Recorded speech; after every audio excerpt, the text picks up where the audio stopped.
Hey everybody, it's your old pal Robert from ThrillRide.com. How you doing? So this particular episode, using footage that was shot about a year and a half ago, when I took a trip out to Riverside, California, and checked out the Cabazon dinosaurs and Castle Park, Bud Hurlbut's little gem of an amusement park out there. I also swung by the Mission Inn, which is this remarkably beautiful hotel down there. Opened first in 1876. And grew into what is one of the finest, most beautiful pieces of architecture in California. And now they have a tour that goes through the inside and really shows you all the details. I didn't have time for the tour, so I only kind of took a look around, the outside of the property and some of the stuff that's very easily available. Hoping to go back and take the tour at some point. Haven't done it yet. So even though it's kind of a truncated look at this beautiful edifice, I thought, you know what, let's just share that stuff. And we got some new stuff coming soon, making some very interesting plans for later in the year, which I hope will yield some exciting chapters. Anyway, so please enjoy.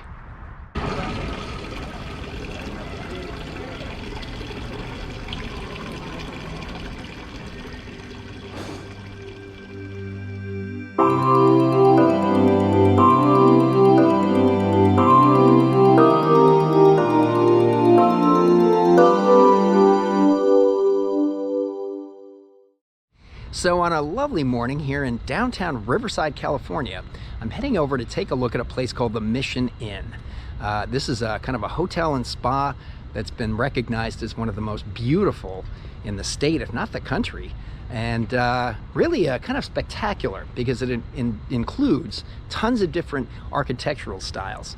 The hotel was developed by a man named Frank Miller back in 1876, I think, and it was just kind of a quaint adobe boarding house as described on the hotel website. And then in the early 1900s, more rooms were added, more architectural styles, becoming a full hotel. And it also apparently houses all kinds of amazing artwork and religious relics, including the world's oldest bell in Christianity. So let's go take a look. So just walking towards the front of the hotel, from the back here, you can see even this corner how pretty remarkable architecturally this place is. I am not enough of an expert on mission architecture to be able to call out any specific details and tell you what they are or where they're from, but it sure is pretty. Yeah, some of these hotel balconies here, wow, amazing. Well, of course, it is a national landmark and even has its own dedicated museum. Huh. I don't know if I'm going to have time to check that out, but it'd be worth coming back to see down the road. Well, I certainly know and love these kind of curved Spanish tiles. We had these actually on the roof of the home I grew up out here in Southern California, so that brings back some happy memories. So again, not a big architectural expert. I know the hotel, there are several wings. There's a Mission Revival wing, Cloister wing, Spanish, and I think Rotunda wing in the name of the 4 different styles. But yeah, there's a whole bunch of different architectural motifs that capture the variety of different mission architectures throughout the southern part of the state. Yeah, wow. Oh. This is pretty amazing. Look at this. Plenty of palm trees. Oh yeah.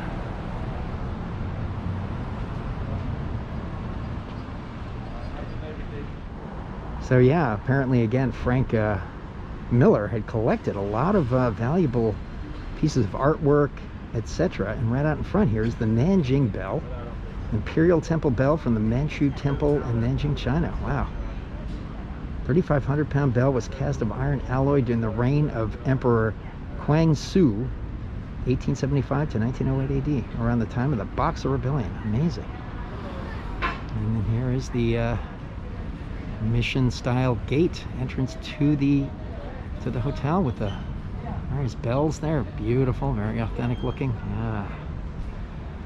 Oh. And boy, it is very green and quiet in this courtyard, this central courtyard. Love it. Oh, look at that big, beautiful parrot. Nice.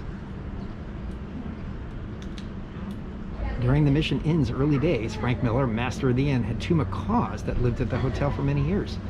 Napoleon arrived to the Mission Inn in 1907 and welcomed guests for 49 years. His name comes from the fact that his blue and gold plumage resembled the uniform worn by Emperor Napoleon. Nice. And the other sign over here says the two macaws, Napoleon and Josephine, the Scarlet, have returned to the Mission Inn. Nice. Oh, that's cool. At 1 p.m. daily, Napoleon and Josephine leave their cage for social time with the guests. Oh, and they love to talk. Below are some of their favorite phrases. Hello. Hello. Not in a chatty mood? I guess I'd have to come back at 1 then. All right, well, goodbye. So right on this side of the pathway, a couple of old cannons and a plaque that explains the National Historic Landmark designation.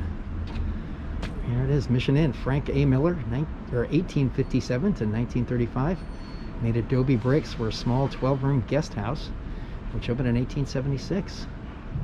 Oh, incredible. Kind of etching into the metal of this cannon.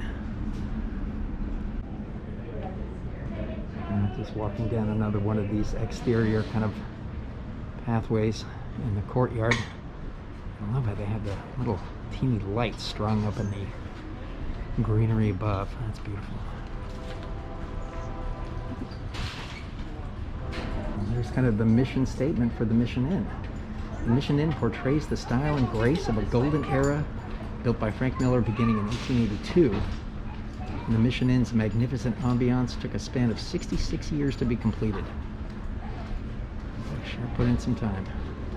Yeah, look at this lobby. I would say opulent is a word you could use pretty easily. Wow. This is some old school luxury here.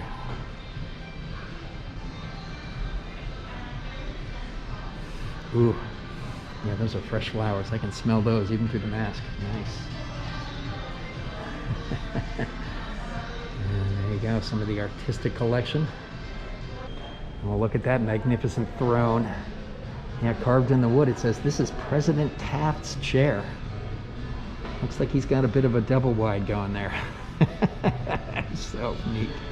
So in the hotel literature, it describes all the famous personages who have stayed here. A lot of former presidents.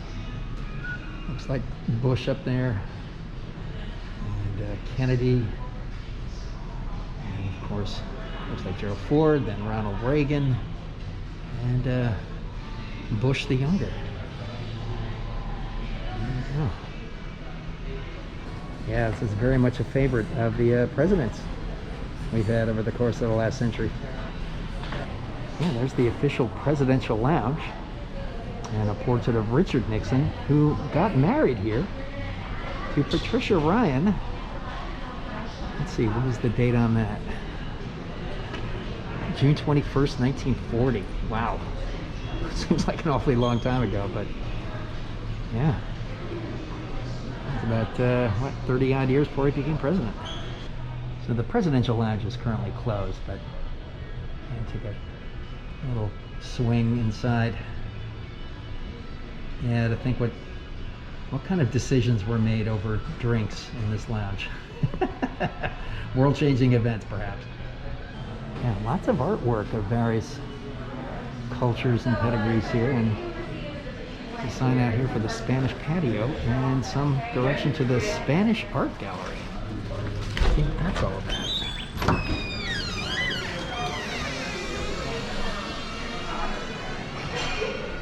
Oh, wow. Oh. Yeah.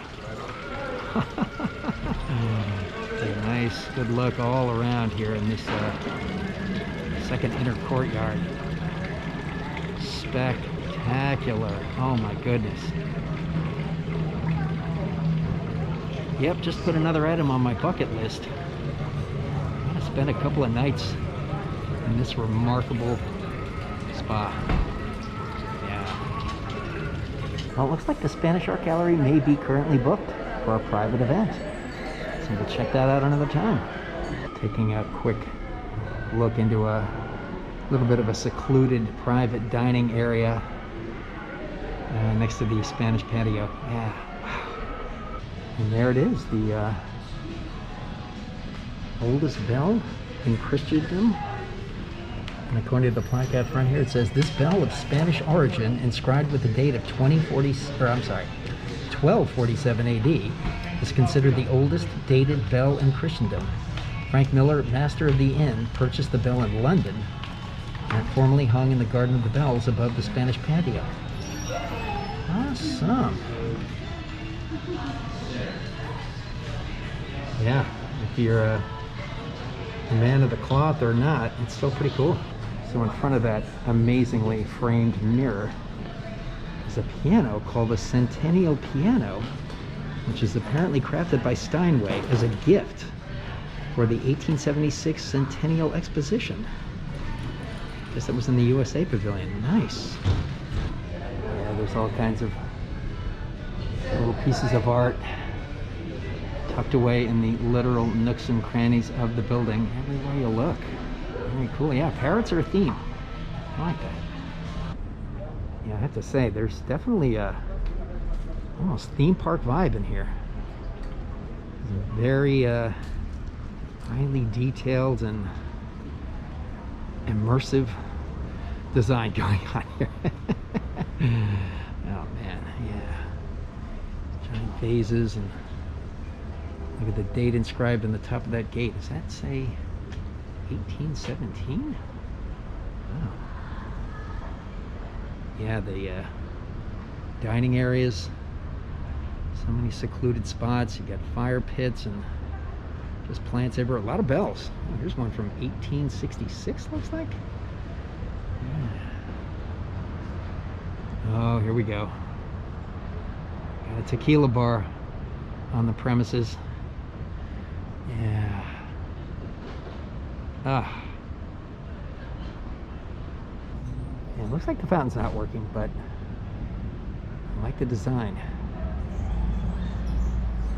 I have no idea what this device is, but it looks like some sort of measuring tool. I wonder if it has any astrological use. Yeah, I can't even figure out what is the language that's in the script around the edge of the dials. Oh man, yeah, this is really cool. If anybody has any clue what this might be, please leave a comment down below.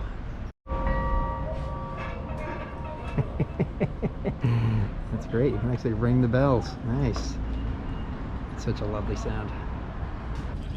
I love this fountain and kind of a artistic interpretation of the bell theme here.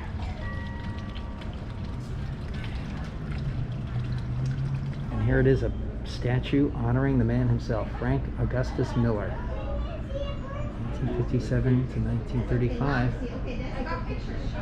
And there he is with one of the macaws, Napoleon, I presume. Awesome. So Booker Taliaferro Washington, who I knew better as Booker T. Washington, visited the Mission Inn as a guest of Frank Miller in 1914. In 2004, the Black Voice News and Foundation Incorporated spearheaded a community drive and commissioned M. Bernard Edmonds to sculpt a bust of him to celebrate the 90th anniversary of his historic visit. Awesome. That is a pretty weather-worn face in the brick right there.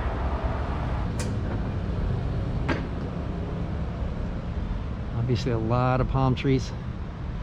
Very much part of the vibe of the place. And again, not particularly sure what architectural style this wing is in. Seems a little more, a little less Spanish to me. That is sort of a gut reaction. And then further along, yeah, things shift a bit. And it looks like a completely different wing sort of begins here. Yeah, look at that curved tower shape. Yeah. They actually do have guided tours, which unfortunately I don't have time for, so I'm definitely going to want to come back for that and really take a deep dive into this beautiful place. So down in here is the entrance to the Grand Parisian Ballroom, and they have some paintings down here too.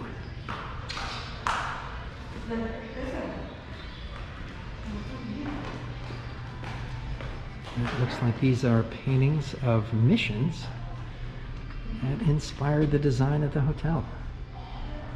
There's one from Henry Chapman Ford.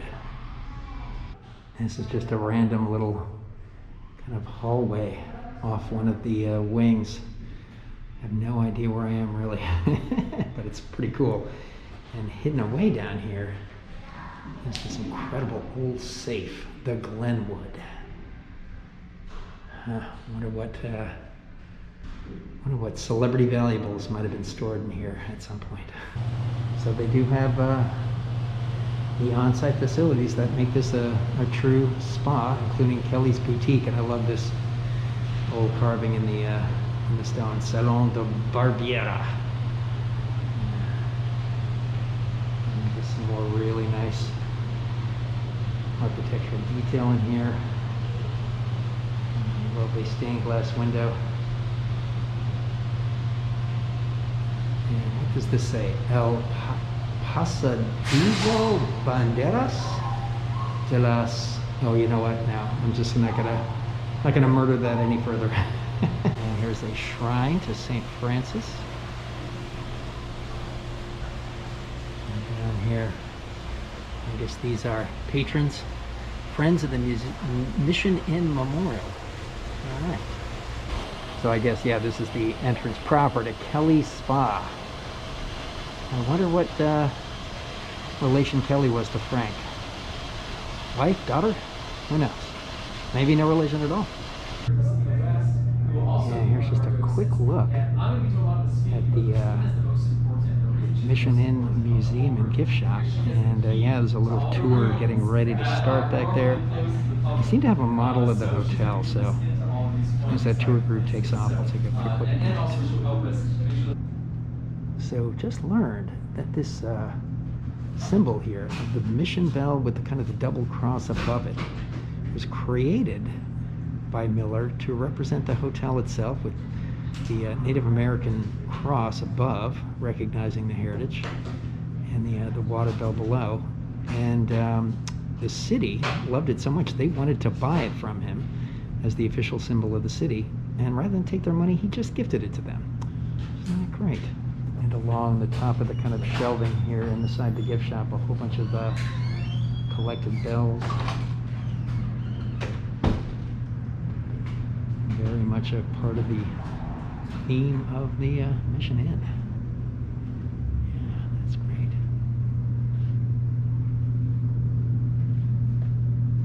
Yeah, that's how you officially designate. It's a rain cross. There you go. Right here in the back of the gift shop and museum is this fantastic model of the whole property. Really get a sense of its scale. So yeah, that's that big main courtyard that we walked through. And then in the back, all the different wings and interior courtyards. Lovely. I just love these kind of white models. Back in the day, seeing one of the work-in-progress Epcot models, and oh yeah, gives me good feelings inside. So here's a photo of architect G. Stanley Wilson and crew in the International Rotunda, taken somewhere between 1920 and 1930 apparently. The International Rotunda represents Frank Miller's commitment to the Riverside community. Built during the height of the Great Depression, local architecture firm designed the International Rotunda, and locally hired workers built it. There you go. I love this beautiful wooden clock face called the Anton clock face. So named for a character in a short story. But apparently this was originally constructed in 1709. Wow. All right, here's a photographic timeline which gets the details more accurate. So the Glenwood Hotel was built 1876 to 1880. Christopher Columbus Miller built a 2-story home with 12 rooms and accepted his first hotel guest in 1876, and his son Frank purchased the Glenwood from his father in $5 grand in 1880. I see. So his father started it. Frank took over and then added rooms, turning it into the Glenwood Mission Inn in 1903, and the Cloister Wing added in 1911.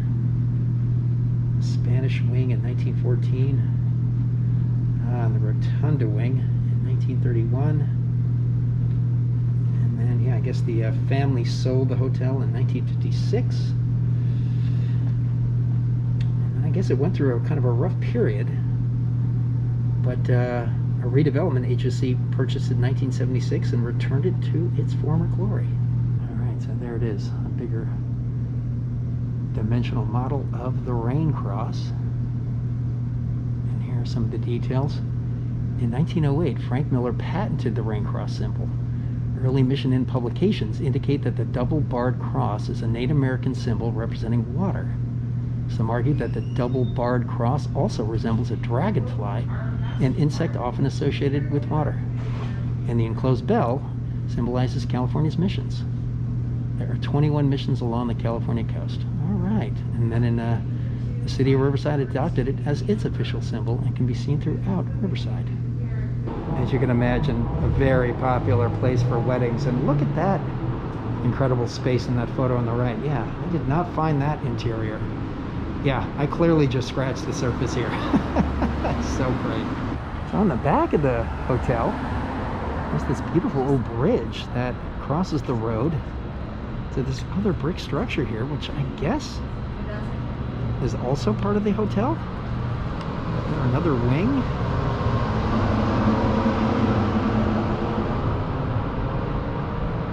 But regardless how it's connected, it's a pretty cool building as well.